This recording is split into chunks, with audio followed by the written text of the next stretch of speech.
nossa alegria, telespectadores, por estarmos com vocês mais uma vez no programa ASP-UF em Ação, da Associação de Professores Inativos da Universidade Federal Fluminense.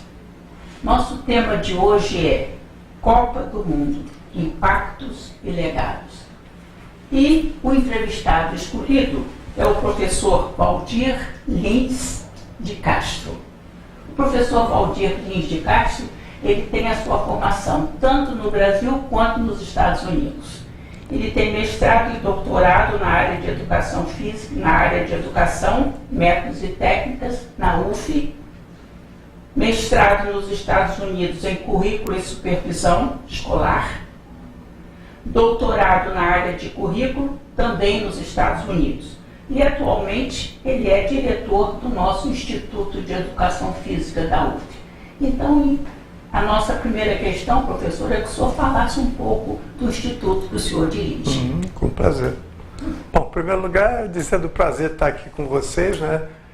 E da honra de ter sido convidado. Acho que eu sempre achei que a gente deveria desenvolver o audiovisual, a própria TV universitária, né? Então, é justamente por isso que eu acho que eu fico muito feliz de estar aqui colaborando com vocês hoje. Bom, então vou falar um pouco, acho que é importante que eu fale, né, do Instituto de Educação Física e de como a gente pensou a nossa escola de educação física aqui, né?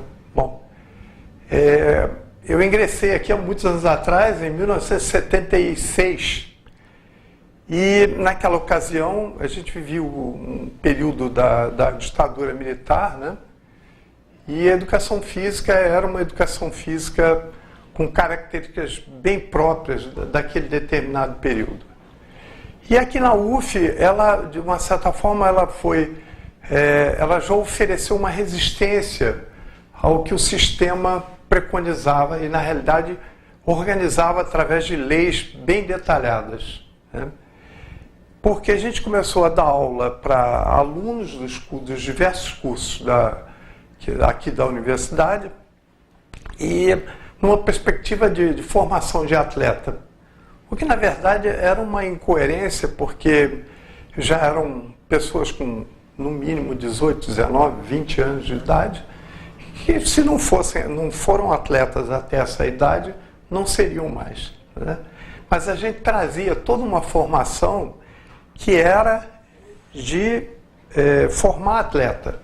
Bom, aos poucos a gente foi mudando essa perspectiva e entendendo que, na verdade, todos tinham direito à prática da educação física, do esporte, né?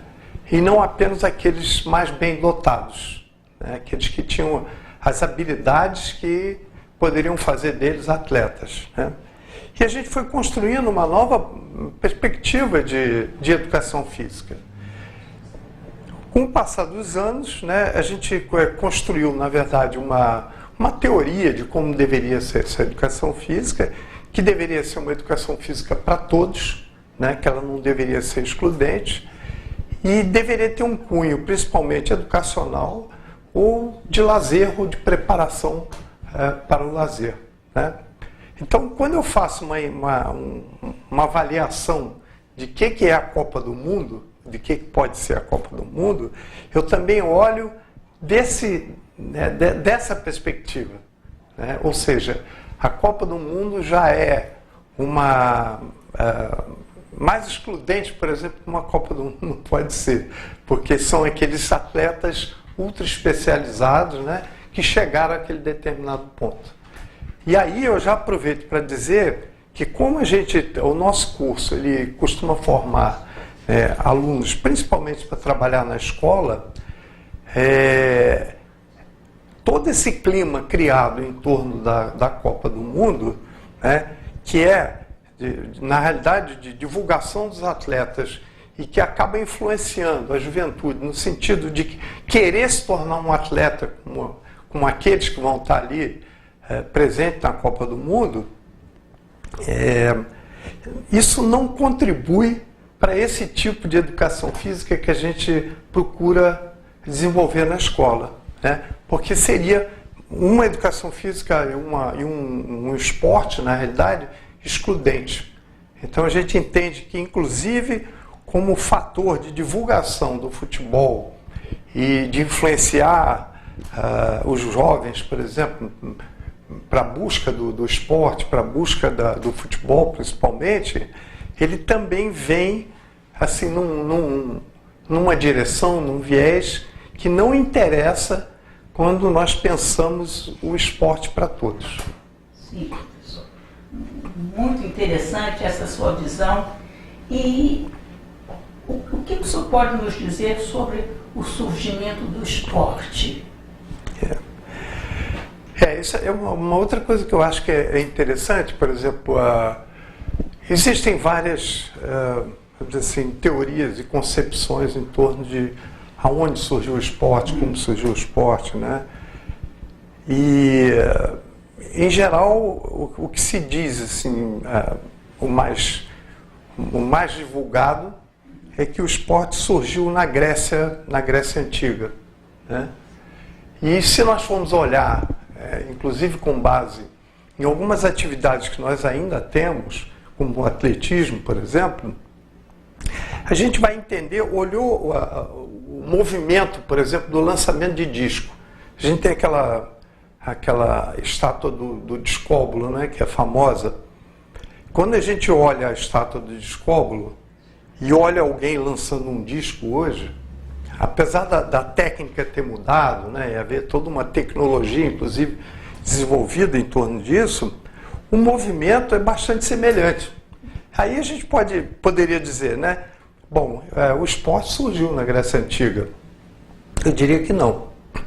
Porque, na verdade, não é o gesto que se assemelha que caracteriza a atividade. No meu entender, o que caracteriza a atividade são os objetivos com que essas atividades foram criadas.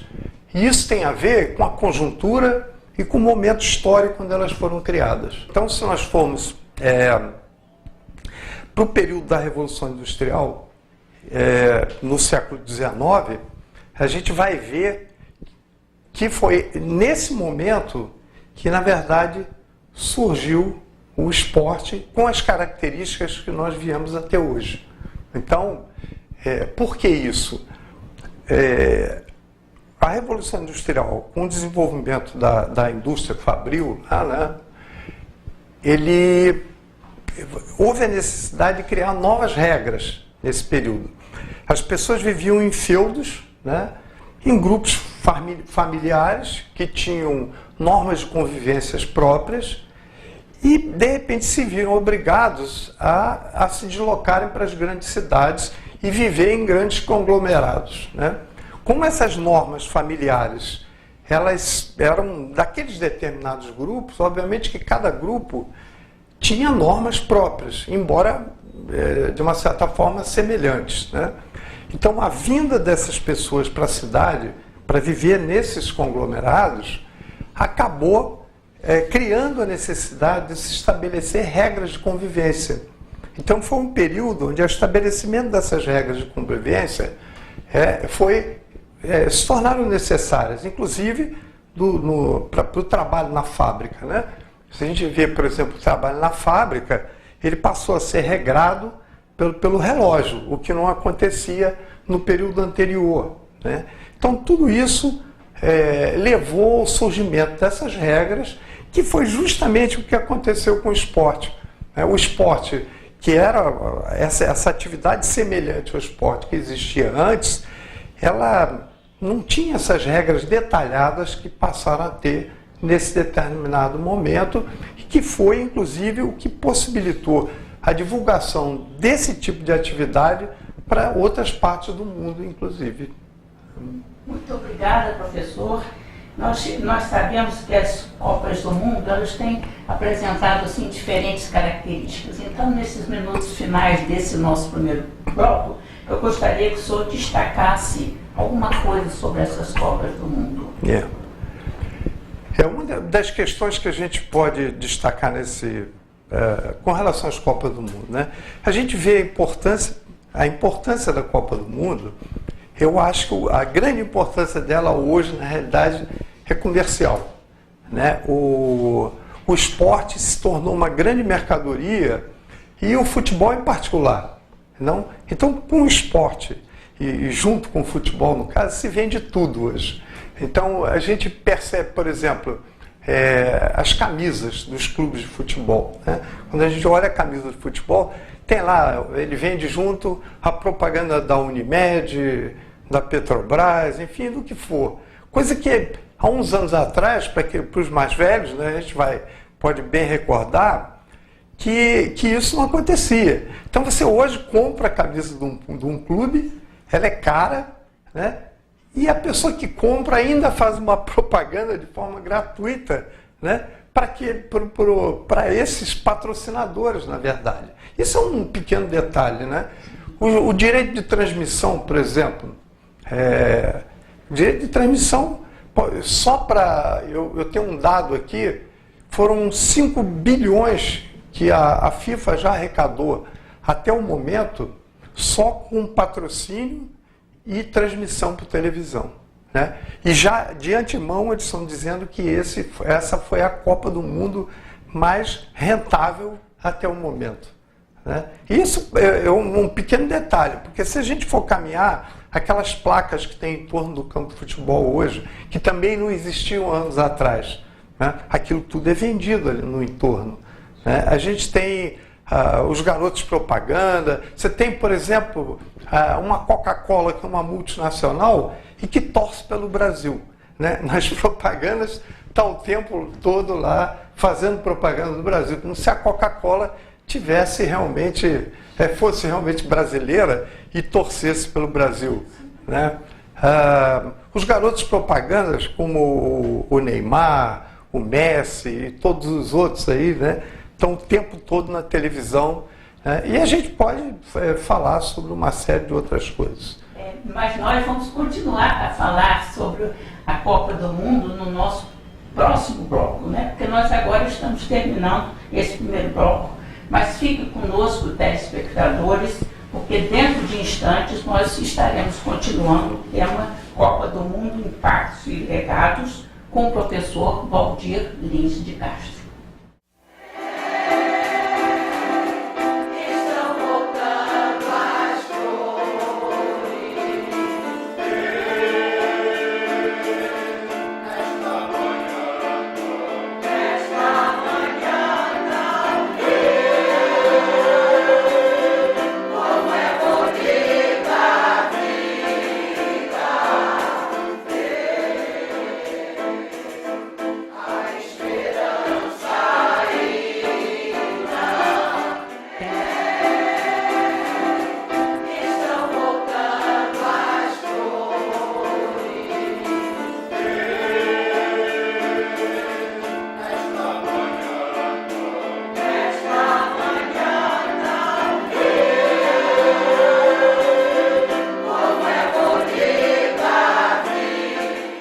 Neste segundo bloco do programa ASP UF em Ação, da Associação de Professores Inativos da UF, continuaremos entrevistando o professor Valdir Lins de Castro com o tema Copa do Mundo, Impactos e Legados. Queremos iniciar esse segundo bloco pedindo ao professor que fale um pouco sobre as Copas do Mundo, suas características, suas políticas. Vamos lá. Bom, acho que vale a pena retornar um pouquinho ao início do século XX, na realidade, final do século XIX, onde foram reorganizadas, na realidade, os Jogos Olímpicos, que são chamados Jogos Olímpicos modernos, né? E, na realidade, o futebol teve presente nesses segundos Jogos Olímpicos, né? E, se eu não me engano, em 1904 foi criada, então, a FIFA, que é a Federação Internacional do Football Association, né? Bom, e é interessante que hoje, quando se fala em FIFA, para mim, a FIFA é, na verdade, uma grande multinacional.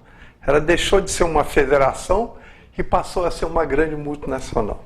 Bom, É interessante, talvez, assim, detalhar que o primeiro presidente da FIFA, ele lutou para que os jogos fossem amadores ou permanecessem amadores, que era uma coisa mais ou menos da época. O mesmo acontecia com os Jogos Olímpicos, né? E ele acabou sendo praticamente deposto, saiu da direção da FIFA justamente por isso, porque interessava aos que já haviam se profissionalizado, né, que a FIFA assumisse uma característica profissionalizante, né? Bom, isso aparentemente tem um cunho romântico, né, de manter o amadorismo, só que, na verdade, eram amadores aqueles que tinham, vamos dizer, uma condição econômico-financeira melhor e podiam se sustentar praticando esporte, né? Bom, aí, na verdade, apesar do futebol ter entrado nos Jogos Olímpicos na segunda Olimpíada, a Copa do Mundo, a primeira Copa do Mundo só aconteceu em 1930, né? E foi no Uruguai, justamente porque o Uruguai havia vencido o futebol nos dois Jogos Olímpicos anteriores. Então aconteceu no Uruguai. Aí entra uma questão interessante, como está sempre associado com a questão política o tempo todo, né? O que hoje a gente chama do Estádio Centenário foi construído na época no Uruguai justamente para a comemoração dos 100 anos da independência do Uruguai, né? Os jogos seguintes foram na Itália. O Mussolini, então, na época, né, lá na direção da Itália, com o regime, dando condução ao regime fascista lá, entendeu que o futebol seria um excelente instrumento, na verdade, de divulgação do sistema. E conseguiu, apesar da resistência da Inglaterra, da França, conseguiu levar a Copa do Mundo para a Itália e usando, inclusive, uma série de artifícios, né, acabou fazendo com que a Itália se sagrasse campeã, né, da Copa do Mundo. E com isso, né, ele conseguiu divulgar, na verdade, o regime, né, e a força do regime, porque a Itália foi campeã naquele período. A Copa seguinte foi na França e depois houve uma interrupção de vários anos por conta da Segunda Grande Guerra Mundial, e a outra Copa veio acontecer no Brasil em 1950, né? Aquela que a gente tem notícia, né, que o Uruguai acabou ganhando na final do Brasil e tal. Bom, outras Copas do Mundo aconteceram aí nesse período. Acho que vale a pena falar da Copa de 70. Em 1970, o Brasil vivia talvez o pior momento, né, da ditadura militar. Foi um momento do governo Médici, onde se torturava, se matava no Brasil, né, e assim, talvez um momento mais sério, mais grave. E, no entanto, o Brasil foi campeão em 1970 e praticamente tudo foi esquecido naquele período e tudo ficou por conta das comemorações da vitória do Brasil, enquanto nos porões aí da ditadura tudo seguia acontecendo, né, de maneira grave. Bom, a gente tem um outro dado importante. Depois o João Saldanha, por exemplo, que foi técnico da seleção brasileira, ele pertencia, ou tinha pertencido ao Partido Comunista Brasileiro. E apesar de ele estar conduzindo e bem a seleção, os militares acabaram pressionando e tiraram ele da direção da seleção, justamente porque ele era ou foi membro do Partido Comunista na época, né? Depois a gente tem um outro dado que talvez vale a pena registrar também. Depois que teve início a ditadura na Argentina, a ditadura militar da Argentina, a Copa do Mundo foi requisitada para a Argentina. E houve resistência por parte de jogadores famosos da época, como o Cruyff, lá da Holanda, e outros que eu não recordo o nome aqui, né? Mas apesar de tudo isso, a Copa foi para a Argentina. Um dado que eu acho que não é coincidente é que o João Avelange, que foi presidente da FIFA durante muitos anos, né, recebeu apoio da Argentina para se eleger. Né? Então, não foi à toa que a Copa acabou sendo lá na Argentina também. Bom, eu acho que, para além disso, outros fatos assim, que eu acho que são importantes de serem relatados é um processo que a gente vem chamando de gentrificação, né? que é o deslocamento das populações para a periferia em decorrência, por exemplo, ou de valorização dos imóveis que vem acontecendo, por exemplo, essa subida de preço absurda que os imóveis tiveram, principalmente no Rio de Janeiro, né, nesses últimos anos aí, em decorrência justamente desses mega eventos, tanto da Copa do Mundo quanto das Olimpíadas. E uma outra coisa é o processo, por exemplo, seja para a construção de estádio ou de rodovia, né, essa urbanização que está se fazendo para querer se mostrar para aqueles que virão, né, um país, né, vamos dizer assim, apresentável para o turismo, né, tá levando a cabo esse processo. Então, quem tem a oportunidade de ir ali no entorno do Maracanã vai ver a limpeza que foi feita ali daquelas comunidades que já existiam há anos ali, inclusive negócios e tudo. Na construção da Transoeste, a mesma coisa aconteceu. Houve pessoas que moravam há anos naquela região ali tiveram que ser deslocadas. Então, esse é um outro preço que a gente vem pagando, né? A questão das UPPs, né, que eu acho que é uma coisa que merece uma discussão mais aprofundada, que eu não vou fazer aqui no momento, só aconteceu também por causa da Copa. E a questão desloca, por exemplo, os bandidos desses locais. E eles vão para onde? É uma pergunta que se faz, né? Então a gente tem uma série de coisas que vem acontecendo que são em decorrência da organização desses mega eventos, né? Acho que vale a pena a gente falar sobre os estádios, né? Por exemplo, a construção dos estádios. O estádio do Maracanã, por exemplo, a gente tem notícia que cerca de 208 mil espectadores estiveram na final do jogo do Brasil com o Uruguai, né?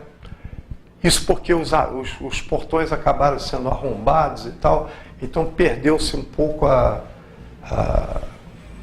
os dados assim, de quantos espectadores foram, né? Hoje está reduzido, eu não tenho certeza, por volta de 65 mil lugares no Maracanã, né? Isso implicou em quê? Implicou, obviamente, num aumento dos ingressos.